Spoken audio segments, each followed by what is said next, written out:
Abra sua Bíblia comigo, Mateus capítulo 27, versículos 26 a 54. Mateus 27, versículos 26 a 54.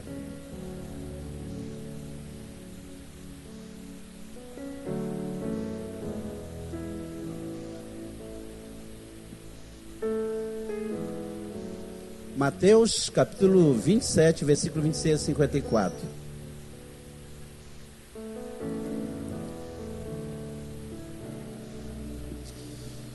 Quantos acharam? Digam amém. Aqueles que nos visitam e nos honram com a sua visita, não tem uma Bíblia às mãos, você pode acompanhar pelo telão. Ok? Então, Pilatos soltou-lhes Barrabás e, tendo mandado açoitar a Jesus, entregou para ser crucificado. E logo os soldados do presidente, conduzindo Jesus à audiência, reuniram junto dele toda a corte. E, despindo a Jesus, cobriram com uma capa de escarlate. E, tecendo uma coroa de espinhos, puseram na cabeça e em sua mão direita uma cana. E, ajoelhando diante dele, escarneciam, dizendo: salve, rei dos judeus. Cuspindo nele, tiraram-lhe a cana e batiam-lhe com ela na cabeça. E depois de haverem escarnecido, tiraram-lhe a capa, vestiram as suas vestes e o levaram para ser crucificado. E quando saíam, encontraram um homem chamado Simão, de Cirene, a quem constrangeram a levar a sua cruz. E chegando ao lugar chamado Gólgota, que se diz lugar da caveira, deram-lhe beber vinagre misturado com fel, mas ele, provando, não quis beber. E, havendo crucificado, repartiram as suas vestes, lançando sorte para que se cumprisse o que foi dito pelo profeta: repartiram entre eles as minhas vestes, e sobre a minha túnica lançaram sorte. E assentados o guardavam ali. Por cima da sua cabeça puseram escrita a sua acusação: este é Jesus, o dito rei dos judeus. E foram crucificados com ele 2 salteadores, um à direita, o outro à esquerda. E os que passavam blasfemavam dele, balançando a cabeça, dizendo: tu que destróis o templo e em 3 dias reedificas, salva-te a ti mesmo. Se és filho de Deus, desce por ti mesmo desta cruz. Da mesma maneira, também os príncipes dos sacerdotes com os escribas, os anciãos e os fariseus escarneciam, dizendo: salvou os outros e a si mesmo não pode salvar-se? Se és o rei de Israel, desce agora da cruz e crê-lo-emos. Confiou em Deus? Livre o Deus agora, se o ama, porque disse: sou filho de Deus. E o mesmo lhe lançaram também em rosto os salteadores que com eles estavam crucificados, um a cada lado. E desde a hora sexta houve trevas sobre toda a terra, até a hora 9. E perto da hora 9, exclamou Jesus em alta voz, dizendo: Eli, Eli, lama sabachthani, isto é, Deus meu, por que me desamparastes? E alguns dos que estavam ali ouvindo diziam: será que chama por Elias?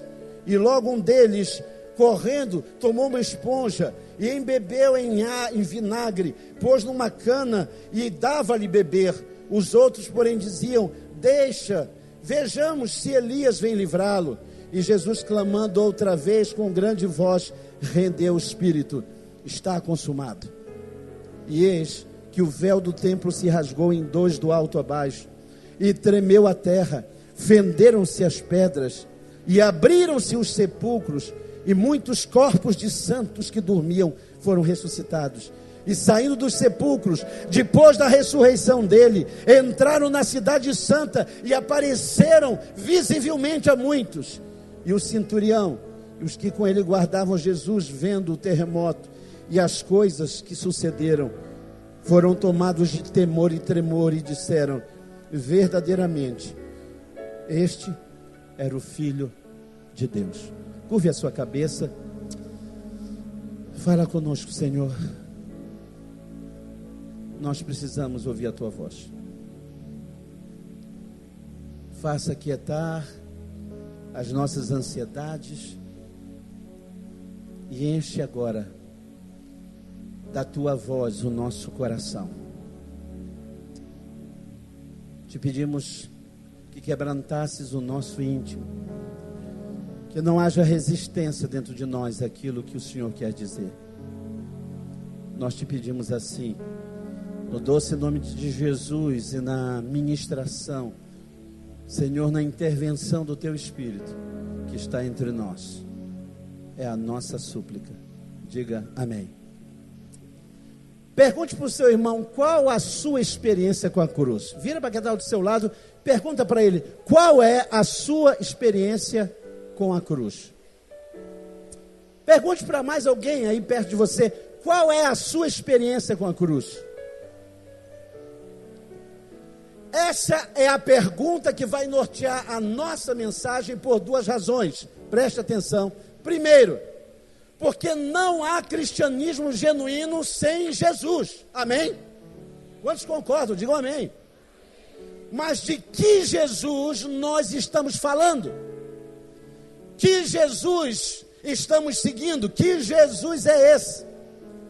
Preste atenção. Se você for pesquisar na história, o nome Jesus era tão comum para aqueles homens quanto Maria, João, Raimundo, no nosso país.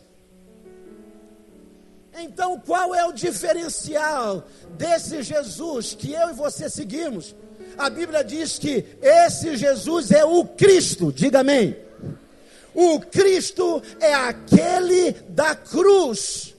O Cristo é aquele cujo cumprimento da missão está declarado na cruz.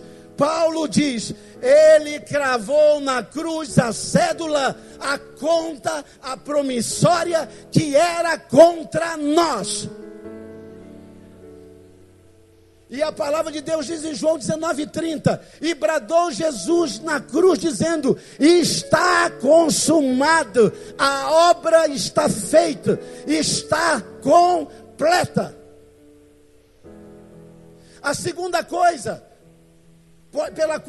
razão pela qual perguntamos qual é a sua experiência com a cruz, é porque no texto que nós lemos, há inúmeras experiências com a cruz que precisamos conhecer.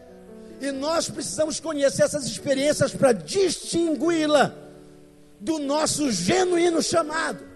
Nós precisamos conhecer as experiências que se tem com a cruz nesse texto para conseguir enxergar a única e genuína cruz que é o nosso chamado. Por quê, pastor?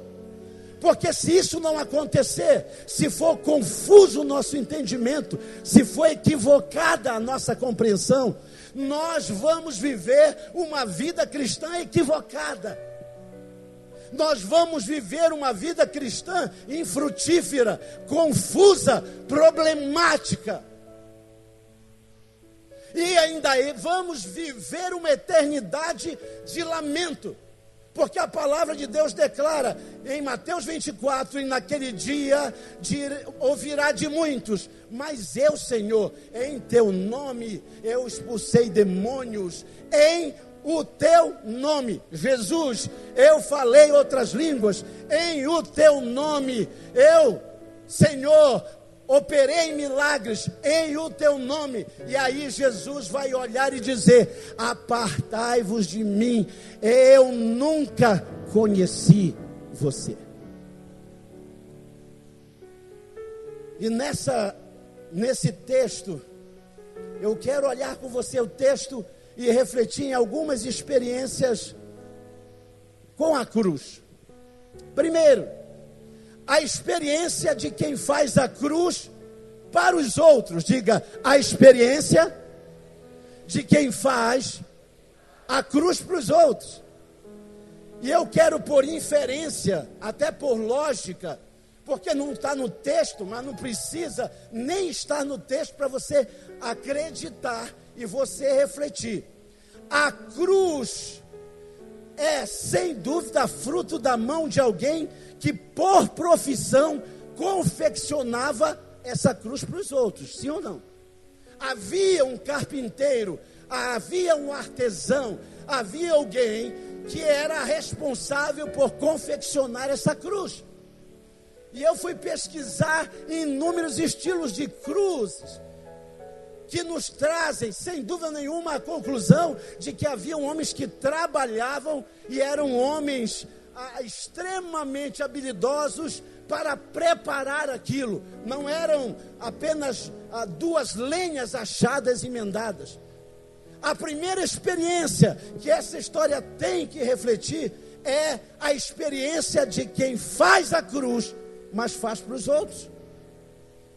É ilógico pensar que esse artefato de condenação e de tortura não era implementado por alguém, não era trabalhado por alguém. Eu lembro que uma vez visitei em Belém do Pará, na Praça Amazonas, um lugar que era, não sei se vocês conheceram, ele era o presídio, era, se eu não me engano, o presídio São José. Hoje aquilo é um museu e é um lugar também de produção de joias e coisas belíssimas. Mas se você entrar nas alcovas, nas masmorras, ainda estão conservadas com todos os instrumentos de tortura, os mais diversos, trabalhados por uma mão com certeza artística. E agora você olha a cruz, e aí você começa a pensar na experiência desse homem que fez a cruz. Essa pessoa tinha com a cruz a experiência lógica, era lógica, fria, era impessoal.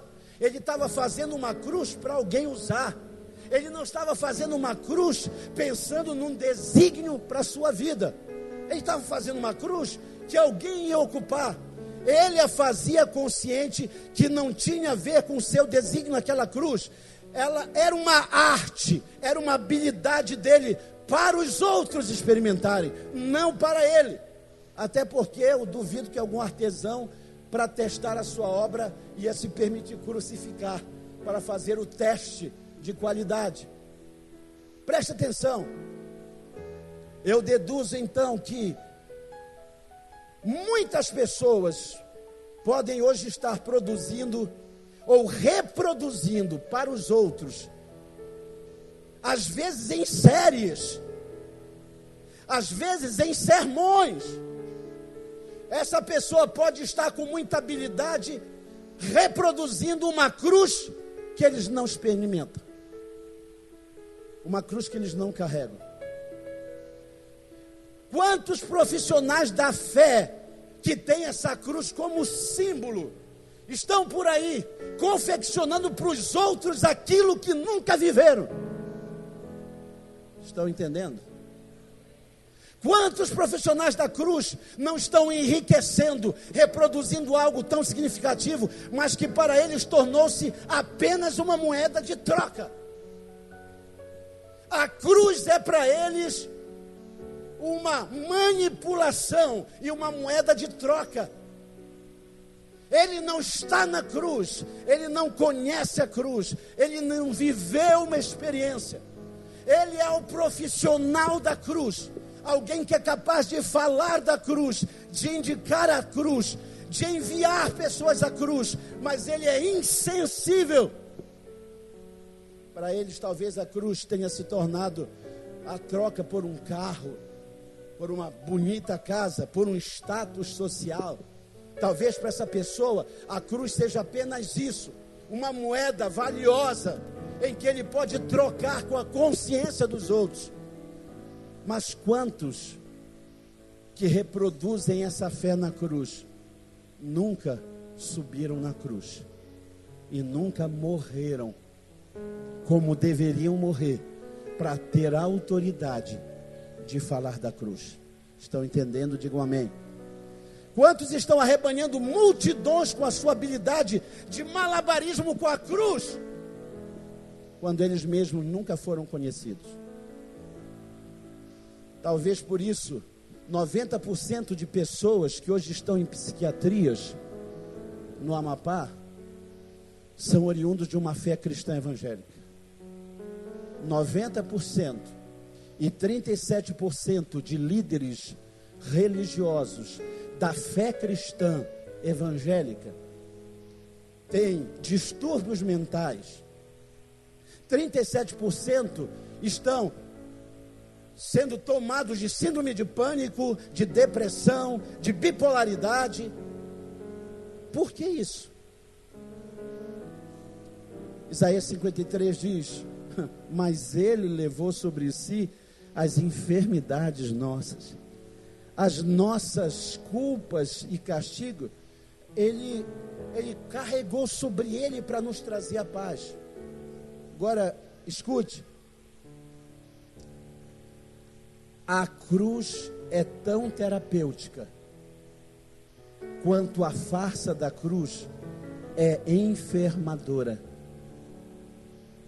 A cruz, ela é tão destraumatizante, a cruz, ela é tão terapêutica, ela é tão curadora, ela é tão alentadora, quanto o efeito contrário, porque a farsa da cruz e uma cruz profissional causa distúrbios, enlouquece,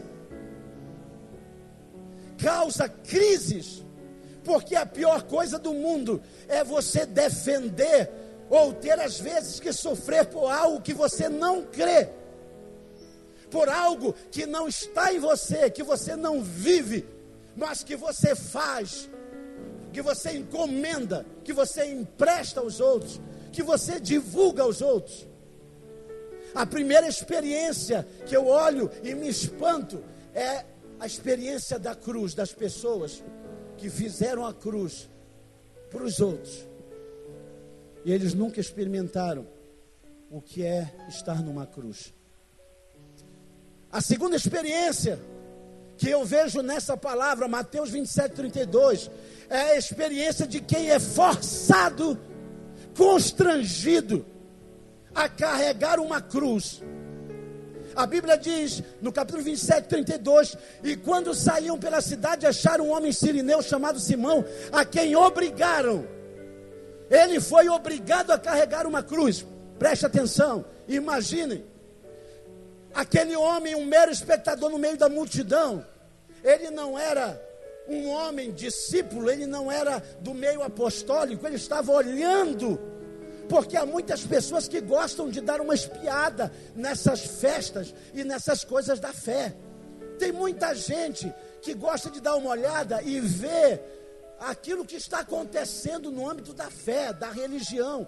E agora Simão está lá olhando, preste atenção, ele está longe da sua cidade, veio fazer turismo, veio para aquele momento de festa, e agora de repente ele está olhando ali descomprometidamente, e alguém o pega de um lado, de outro, e diz assim: carregue essa cruz.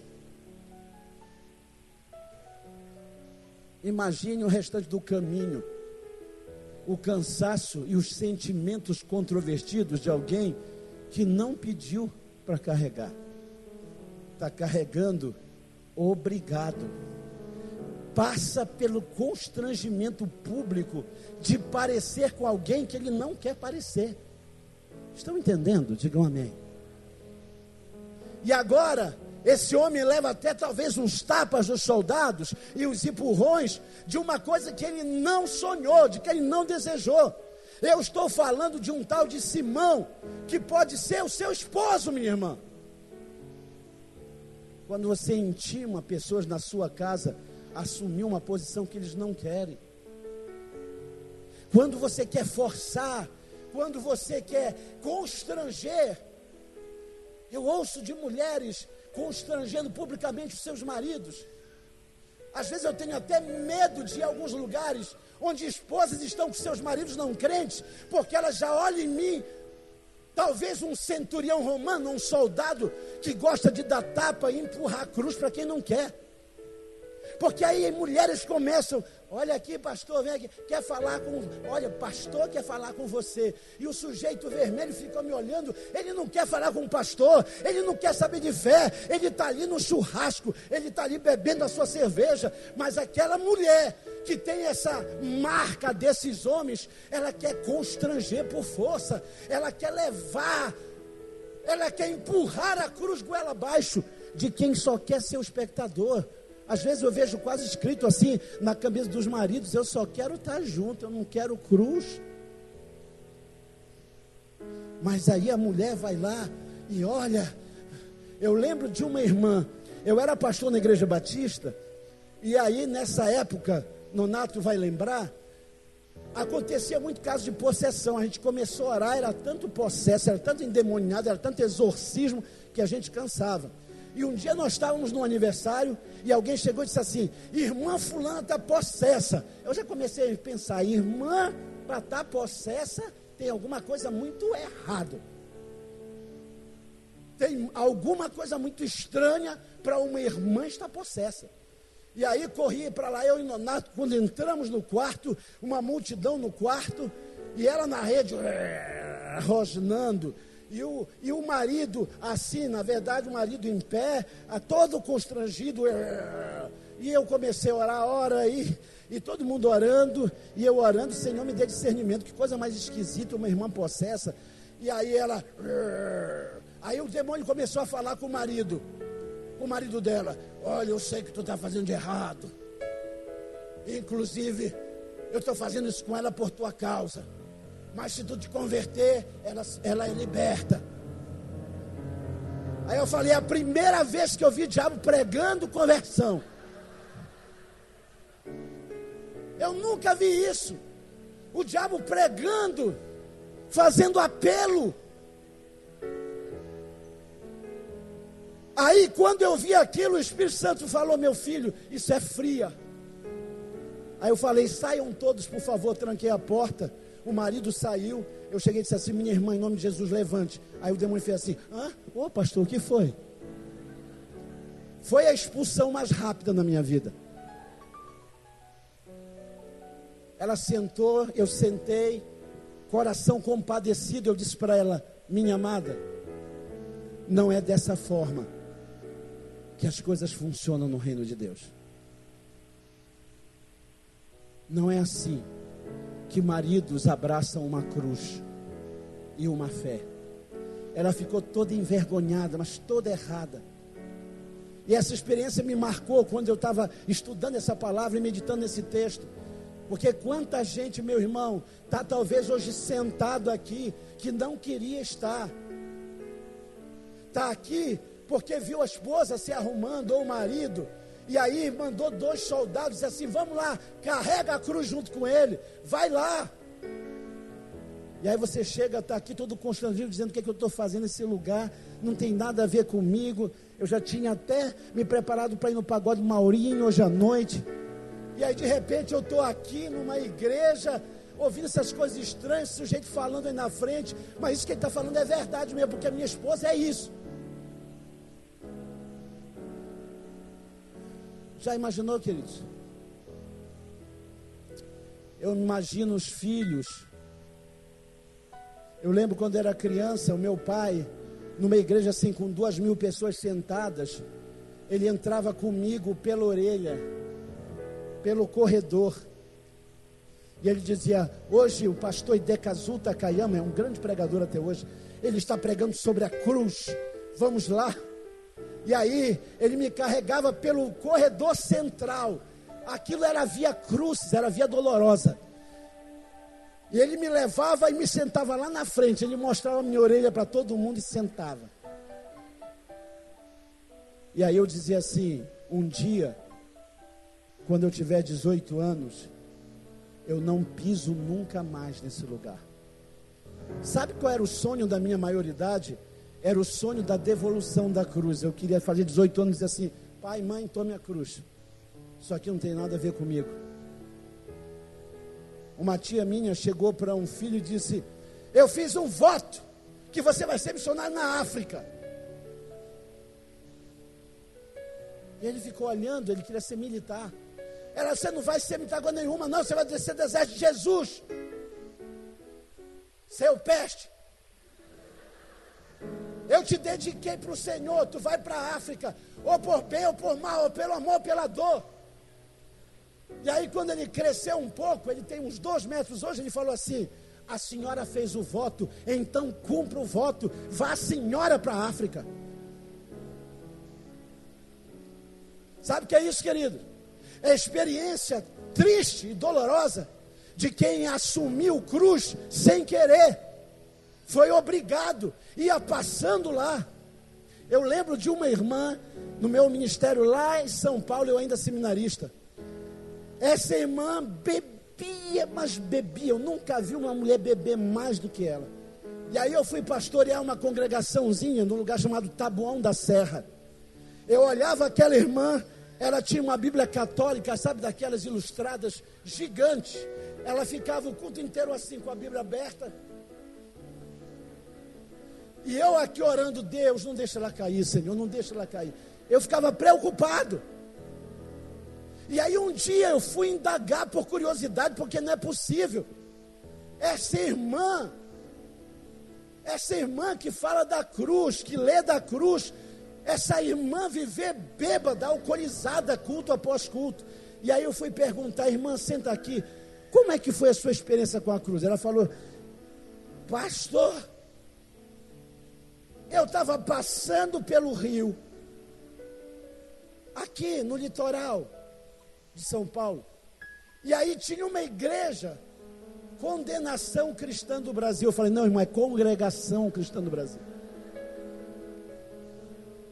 E ela disse, estava todo mundo mergulhando, e eu ia passando, e um homem lá me pegou, e disse, eu te batizo no nome do Pai e do Espírito Santo.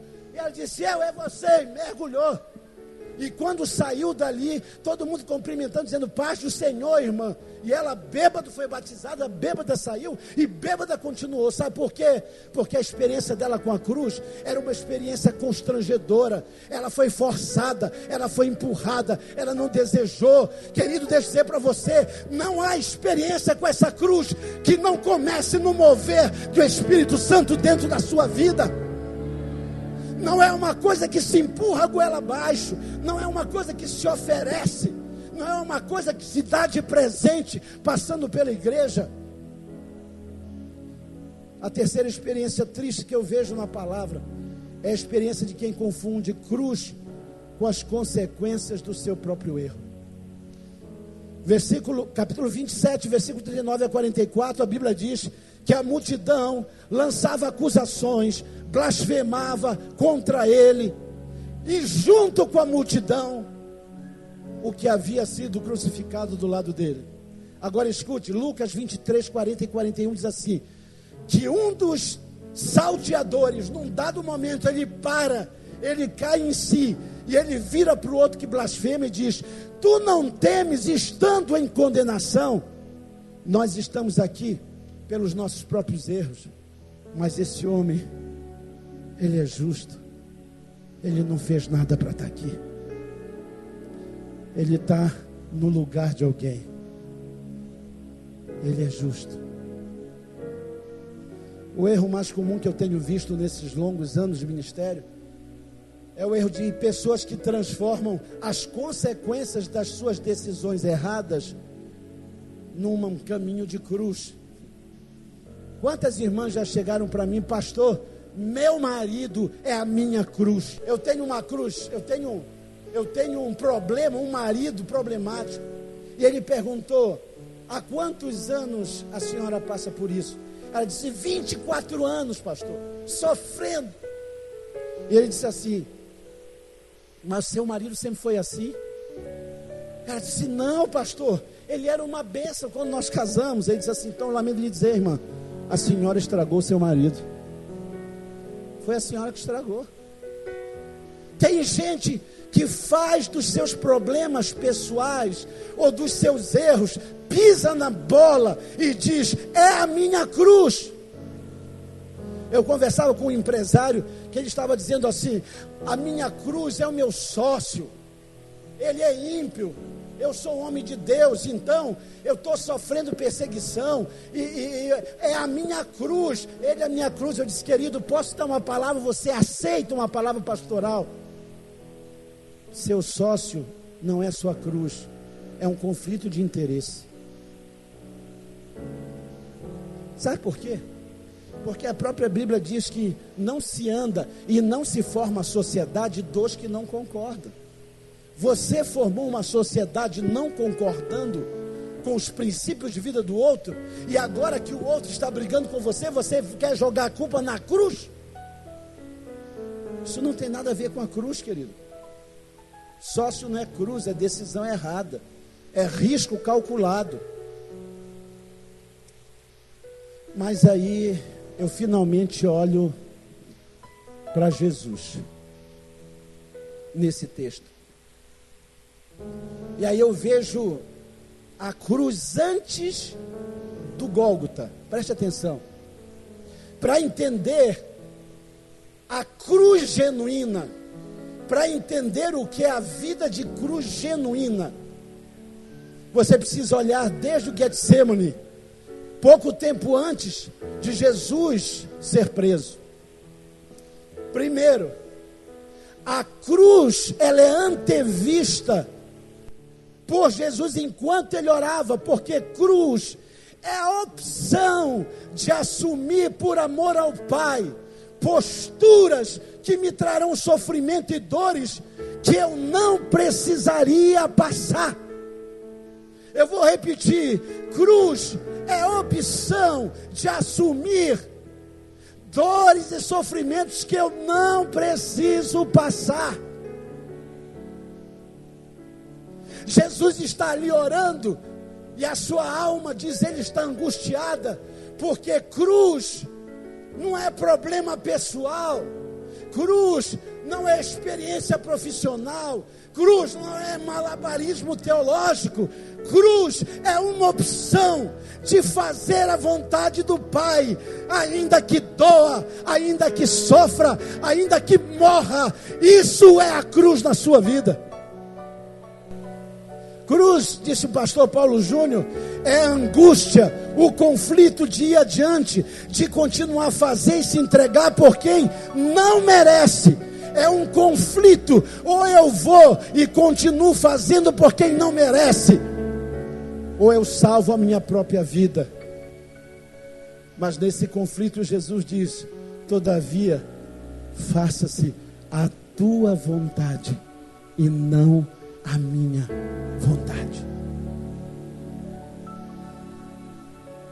Anticruz para mim é o que o diabo propôs: me adore que eu te dou tudo sem dor, sem renúncia, sem angústia. Chamamos de cruz muitas vezes a dor das nossas ansiedades pessoais. Tem gente dizendo que é cruz, e a angústia de cruz, suas ansiedades não satisfeitas. Ele não está conseguindo acertar, ele não está conseguindo ir para onde ele quer, ele não está conseguindo o sucesso que ele gostaria, e aí ele gera ansiedades, e ele diz na oração: Deus, tu sabes que eu estou sofrendo, é por amor a ti. Não, querido, você está equivocado. Você está sofrendo pelas suas ansiedades. Cruz não tem a ver com as lutas do meu dia a dia em favor de mim, mas com o sacrifício de mim em favor dos meus semelhantes. Posso ouvir um amém? Cruz não tem a ver com o meu sofrimento por mim. Cruz não tem a ver com as minhas ansiedades não respondidas. Cruz não tem a ver com os sucessos esperados e não acontecidos na minha vida. Cruz tem a ver com eu abrindo mão de mim para que alguém seja abençoado. Isso é cruz.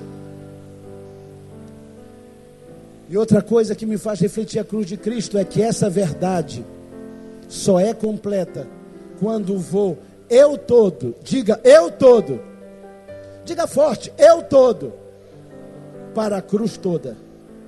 Diga a cruz toda para eu todo. Repita comigo: eu todo para a cruz toda, a cruz toda para eu todo. E aí eu puxei uma pesquisa interessante. Acadêmicos modernos, baseando-se em descrições de criminosos carregando a trave horizontal, feita por Plauto e Plutarco, geralmente interpretam a descrição desse texto de que Jesus e Simão carregaram apenas o pesado patíbulo. O que é o patíbulo? O patíbulo é uma parte horizontal Depois caminhavam até o poste chamado Estipes, que ficava permanente fincado na terra do Gólgota. Mas na tradução, diz a pesquisa, na tradução e na tradição evangélica, Jesus carregou uma cruz toda. O que eles estão dizendo é que a cruz tem duas partes. A primeira parte, quando você era condenado, você era preso naquela parte horizontal. E aí você caminhava muito, sofria muito, era açoitado e ferido para perder muito sangue, a ponto de que quando você subisse na parte vertical e fosse crucificado, você durasse o menos tempo possível. Pelos relatos, da hora sexta até a hora nona, 3 horas, Jesus suportou. Agora imagine, Jesus vem caminhando com o patíbulo, com aquela parte horizontal, pesada, apanhando, sangrando. Estão dando vinagre no lugar de água, e aquilo é angustiante. Mas isso não é a cruz toda, porque ele ainda tem pernas, ele ainda tem mobilidade. Agora a Bíblia diz que quando ele chega no Gólgota, a parte que estava fincada, ele é levantado e ele é encaixado naquela parte. E quando ele é encaixado, agora ele é pregado, e agora é a cruz toda para ele todo. É ele todo na cruz toda. É isso que a Bíblia está dizendo. Enquanto houver na nossa vida uma parte que não foi morta na cruz, uma parte que não foi sacrificada, nós nunca entenderemos o que é uma vida cristã. Não há crucificação de uma parte.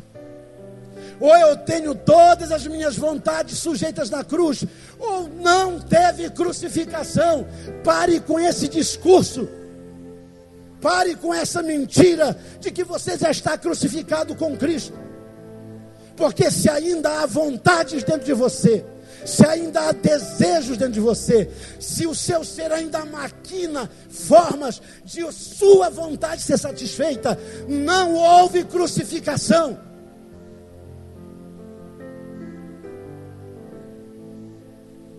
Enquanto houverem vontades, desejos, temperamento, estímulo controlados por você, você ainda não experimentou a cruz, talvez só o patíbulo, mas você ainda não experimentou crucificação.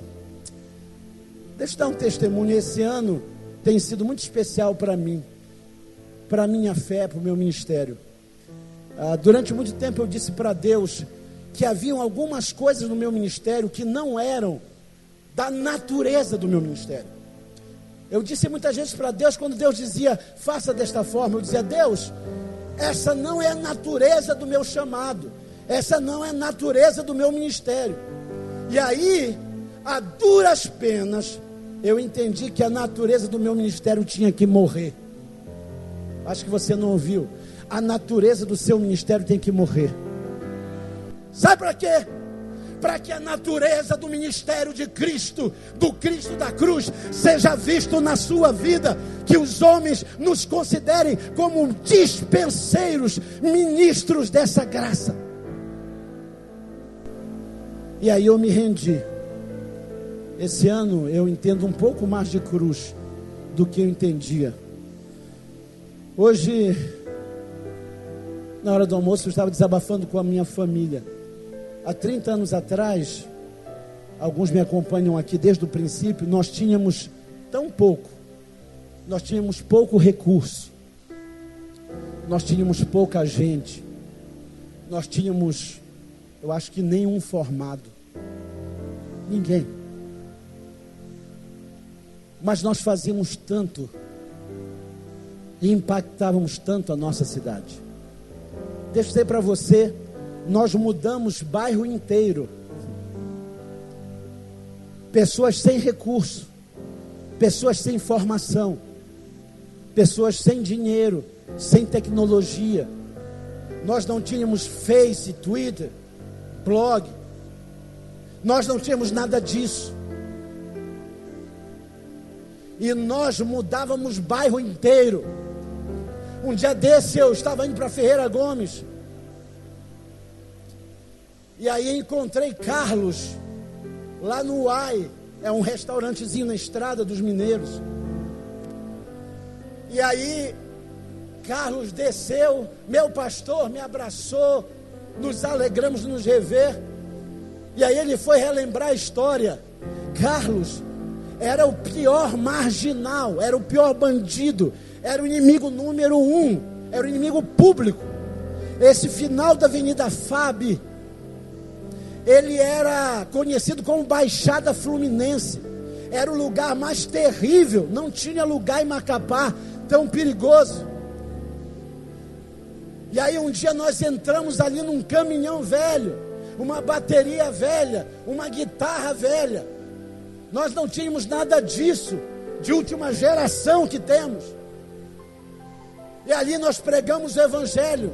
Ali uma casa velha se transformou numa igreja que hoje se chama Batista Emanuel. E a Baixada Fluminense se transformou em Vila Batista. Um bairro todo foi transformado pela presença de Jesus.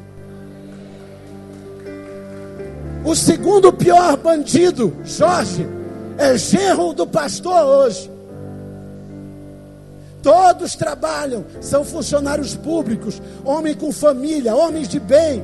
E o que aconteceu? Nós não tínhamos dinheiro, nós não tínhamos tecnologia, nós não tínhamos nenhum formado, nós não tínhamos nada do que temos. Mas o que nós tínhamos? Nós tínhamos a consciência de que cruz é viver em favor dos outros, porque essa é a vontade de Deus.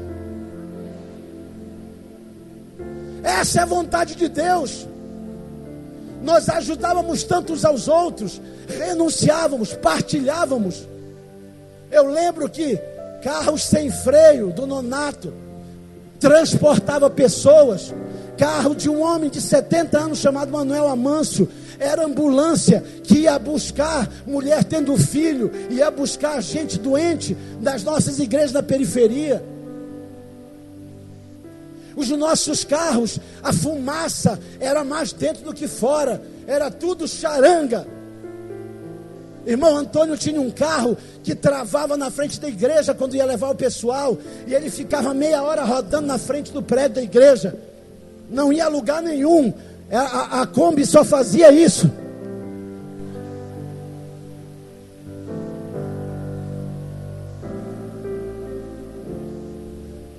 Mas ninguém ficava debaixo de chuva na porta da igreja. Ninguém ficava sem uma refeição, sem acolhimento. O que nós tínhamos não era nosso. Havia alegria em servir. Construímos prédio pisando. Era o nosso pé e batendo para fazer prédio. A Igreja Batista da Felicidade foi construída. Como não tínhamos recurso, nós íamos na rua e pegávamos a brita da rua e trazíamos para a igreja. Um dia desse um senhor disse: "O senhor lembra, pastor, como nós construíamos? A gente ia com a enxada, com a pá, raspando a terra e trazendo a pissarra para a nossa construção."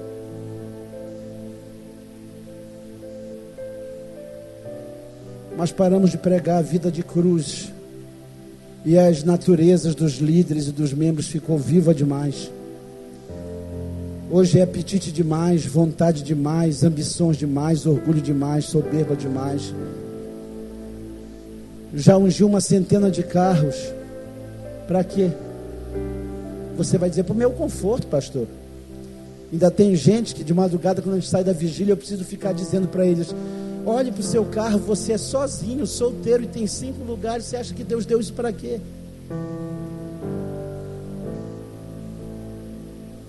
As melhores casas Deus nos tem dado, estamos prosperando, estamos sendo abençoados.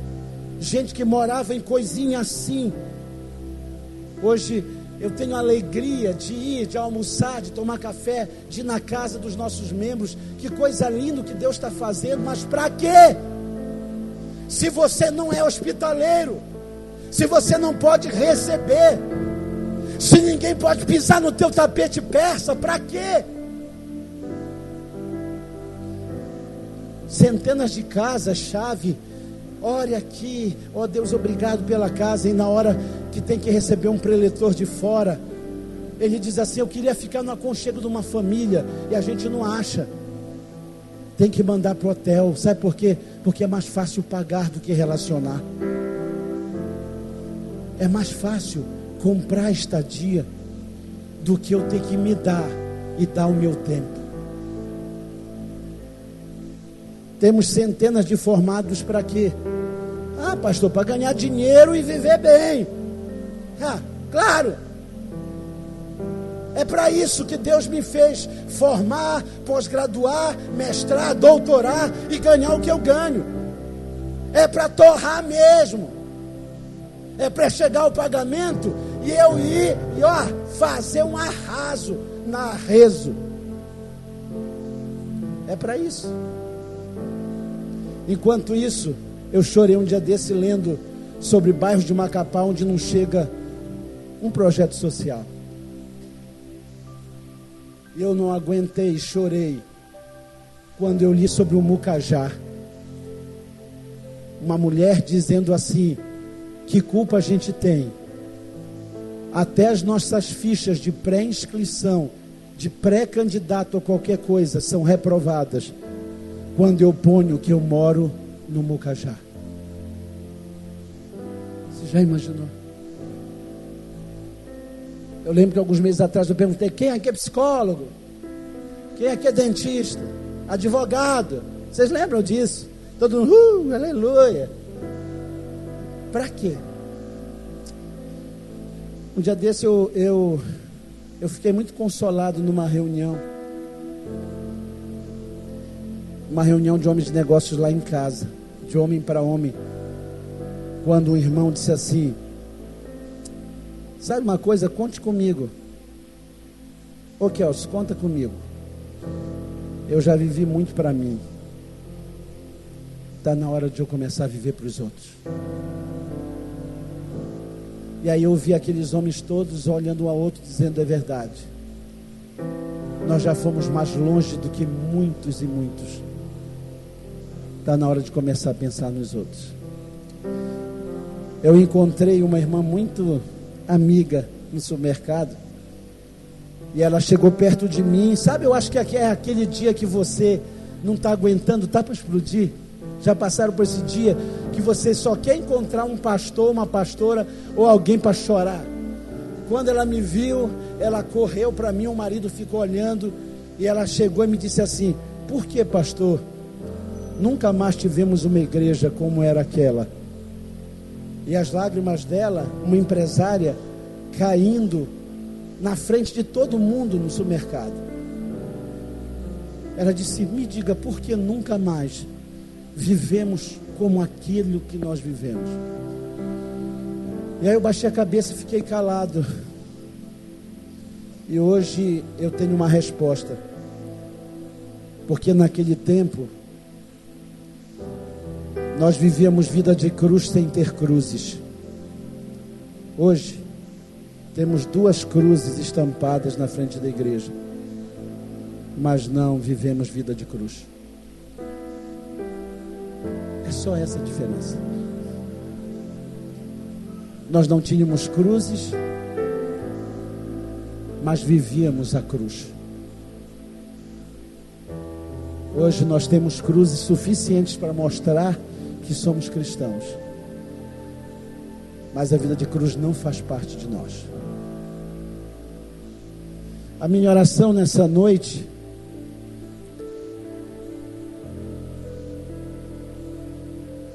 é que esses 60 dias, antes de qualquer coisa, mudem a nossa vida. Eu fiquei feliz porque um dia desse no Face, um pastor muito simples colocou uma palavra dizendo: fico muito feliz de ver uma nova direção para o seu ministério. Viva a cruz aqui para receber a coroa lá. A igreja está vivendo a coroa e o cetro aqui. Está na hora de a gente abrir mão de coroa, de cetro. Está na hora de a gente começar a viver vida de cruz.